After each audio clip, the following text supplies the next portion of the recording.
Igal Palmor, bonjour, Boker Tov. Bonjour, Boker Tov.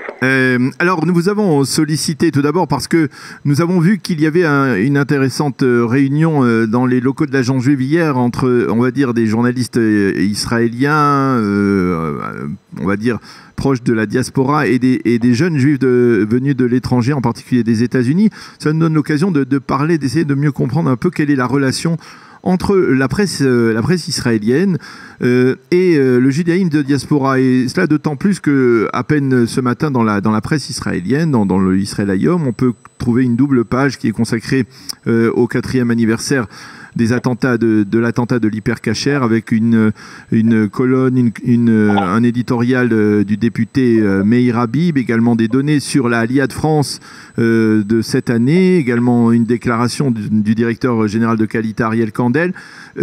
Quel est l'intérêt, on va dire? Est-ce que dans le cadre de vos fonctions en tant que directeur du département de communication de l'Agence juive, vous avez le sentiment que la presse israélienne s'intéresse plus aujourd'hui à ce qui se passe en diaspora, surtout lorsqu'il s'agit d'événements aussi dramatiques que les attentats, que dans le passé? Non. La réponse courte, c'est simplement non. Ah non, pourquoi non? Non, pas du tout. Pour la presse israélienne en général, et bien entendu on généralise, on ne va pas analyser spécifiquement les uns et les autres, mais en termes généraux, pour la presse israélienne, les juifs de diaspora ne constituent pas un sujet de couverture intéressant, normalement, sauf quand il y a des attentats ou une grande vague migratoire.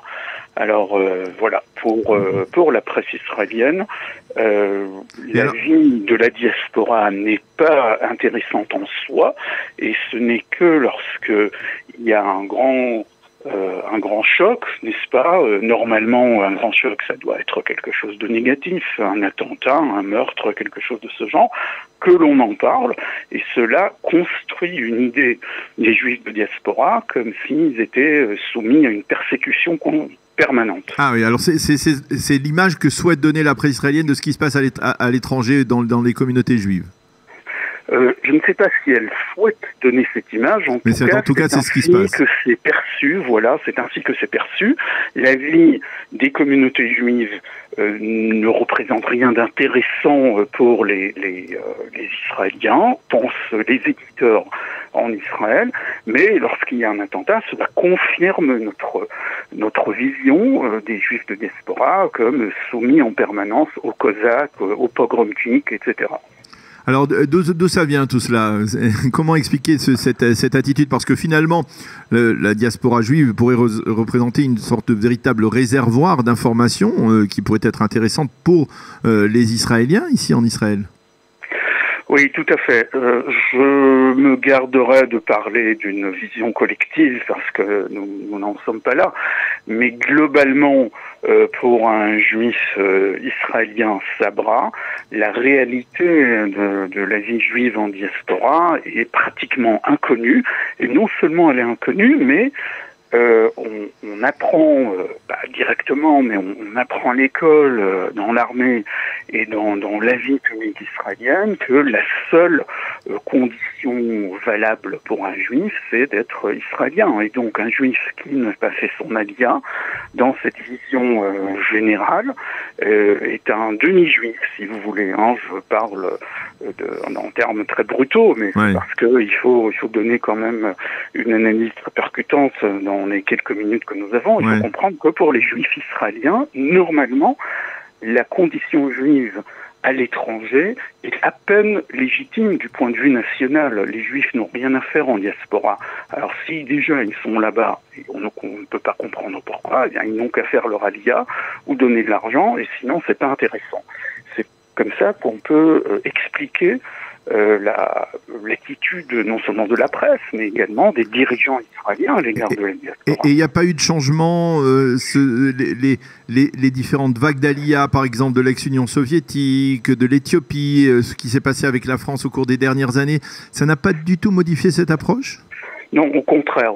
Ah bon, ça a renforcé l'approche. Oui, ça a renforcé l'approche parce que dès qu'il y a une grande vague d'Aliyah en provenance de l'ancienne Union soviétique, en provenance de la France, en provenance de l'Éthiopie, ça ne fait que renforcer l'idée que en diaspora, les Juifs n'ont rien à faire, que ce qu'ils font en diaspora lorsqu'ils lorsqu'ils mènent leur vie là-bas, n'est pas intéressant et n'est pas sûr, n'est-ce pas, parce qu'il pourrait être soumis à des brimades ou à des persécutions, et que donc, voilà, cette grande vague qui nous arrive en provenance de tel ou tel pays ne fait que confirmer cette vision préalable qui consiste à dire que les Juifs n'ont qu'une seule patrie, c'est Israël, et ceux qui ne sont pas en Israël, eh bien, ils sont dans un état de manque de patrie, si vous voulez.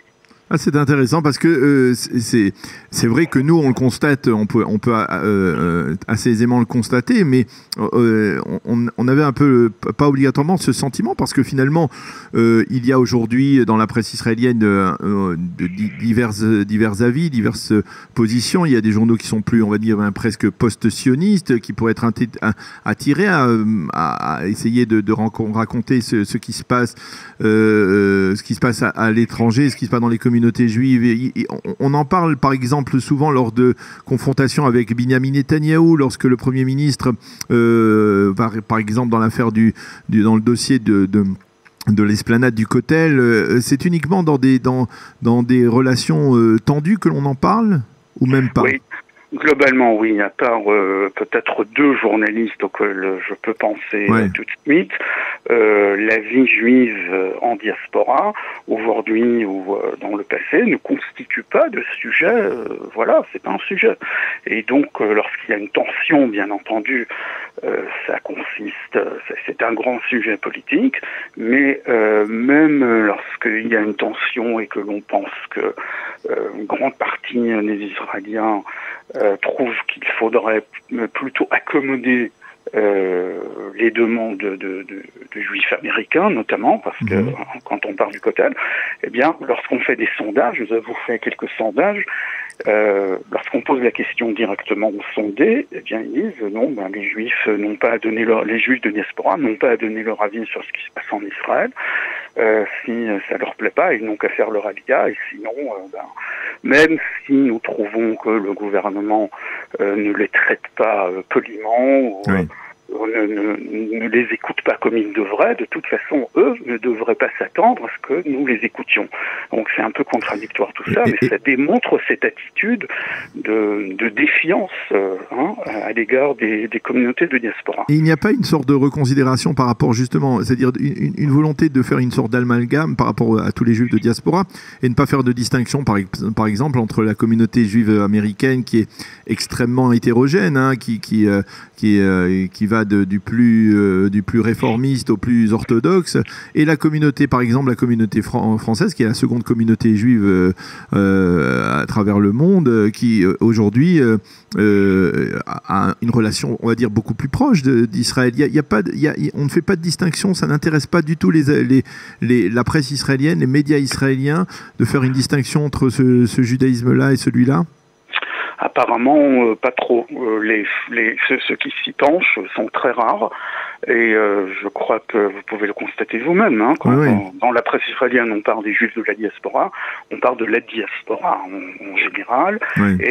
Et la diaspora, c'est souvent les Américains. C'est les États-Unis, voilà. C'est souvent les Américains, exactement. Alors quand on leur dit, mais attendez, il y a une grande diaspora en France qui est un peu différente, il y a une grande diaspora en Argentine, c'est encore une autre histoire. Même peut-être à l'agence juive, dites-moi si je me trompe, mais même dans le cadre de l'agence juive, on a l'impression, lorsque l'on parle de diaspora, que c'est essentiellement les Américains et que les Français sont un peu les parents pauvres.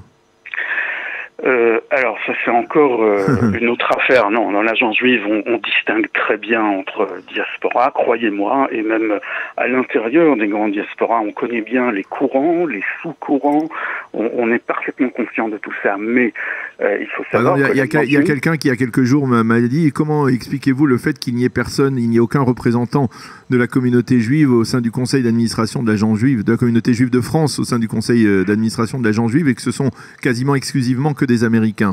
Eh bien, c'est très simple, parce que ce sont quasi exclusivement des Américains qui se mobilisent, qui prennent part à la vie active de l'organisation. Qui financent, Et voilà, le bottom line, comme on dit. Et on le dit, vous connaissez cette expression, ce n'est pas un hasard, c'est une expression anglaise. Le bottom line, c'est que c'est les fédérations américaines qui donnent l'argent.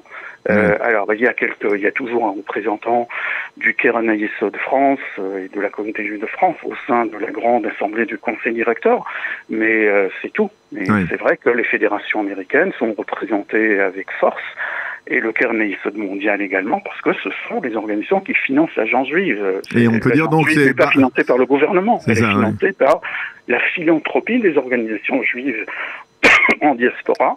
Et c'est très majoritairement des organisations américaines, c'est tout. Alors, ça me conduit à vous poser la question, parce que c'est mentionné dans la presse, dans l'Israël Hayom de ce matin, qui souligne la baisse très sensible de l'Aliyah de France cette dernière année, avec près de 2600 juifs de France. On est bien loin du pic des 8000 juifs de France en 2015. Comment vous expliquez-vous cette baisse, et que fait-on à l'agent juif pour essayer de l'enrayer ?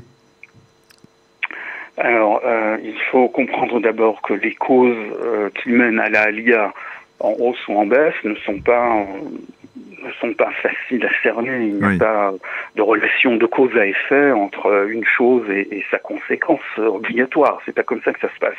C'est vrai que quand il y a eu la grande vague migratoire que vous avez mentionnée, on pensait que c'était une conséquence des grands attentats qui ont eu lieu à Toulouse ou à Paris.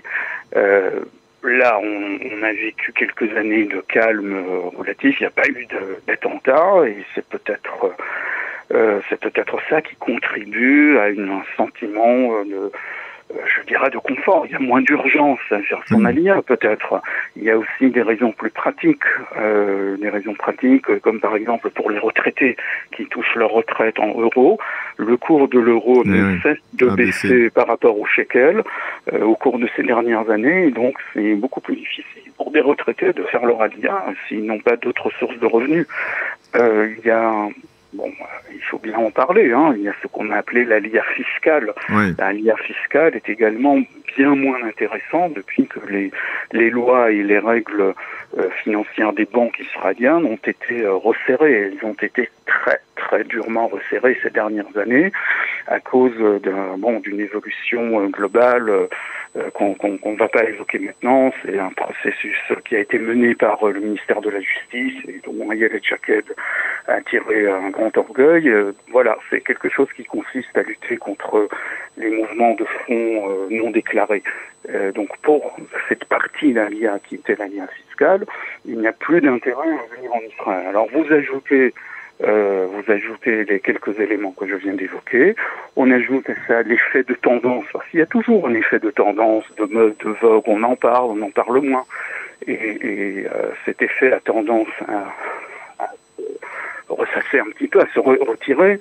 Et voilà. Et vous arrivez à 2600 all-in par an.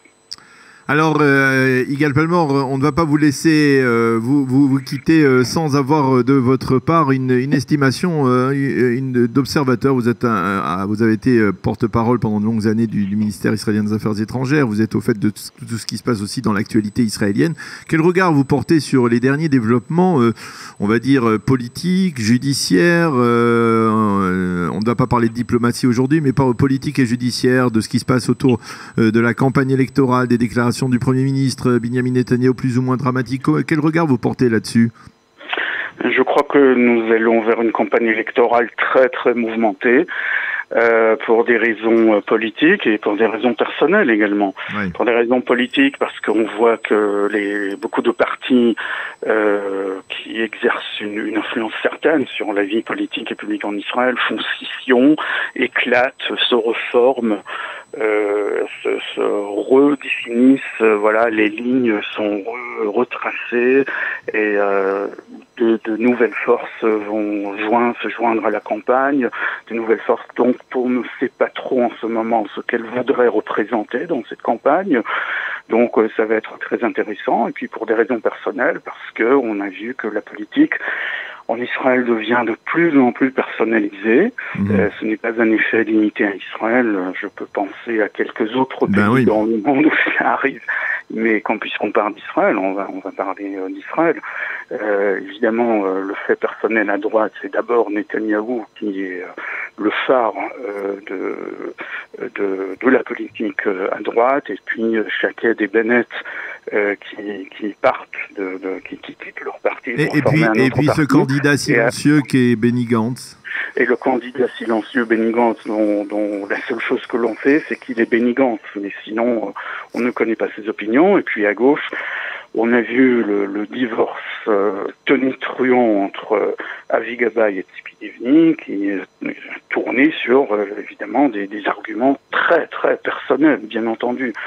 Donc, et puis Yair Lapid qui tire sa liste en avant. Ouais. Donc, tout devient très personnalisé. Je crois que cette tendance va encore se confirmer. Il y aura des idées qui seront débattues, bien sûr, ici et là. Mais je crois que si je dois m'avancer vers une prédiction généraliste, je dirais que la campagne se jouera sur les personnalités. Oui. Les gens voteront sur la personne de Netanyahou, de Shaked, de Gantz, de Lapid, ou de Avi Gabay, ou de Tzipi Livni. Eh bien, Yigal Palmor, merci beaucoup d'avoir été avec nous ce matin sur Studio Kalita. Merci pour toutes ces explications et on vous souhaite de passer une agréable journée et à la prochaine fois. Je suppose que d'ici les élections du 9 avril, on aura l'occasion de vous solliciter à nouveau. Merci encore d'avoir été avec nous ce matin et bonne journée. Shalom. Je l'espère bien. Restez au chaud. Oui, voilà. Il fait froid. Il fait très froid, oui, effectivement. Merci beaucoup, Yigal Palmor.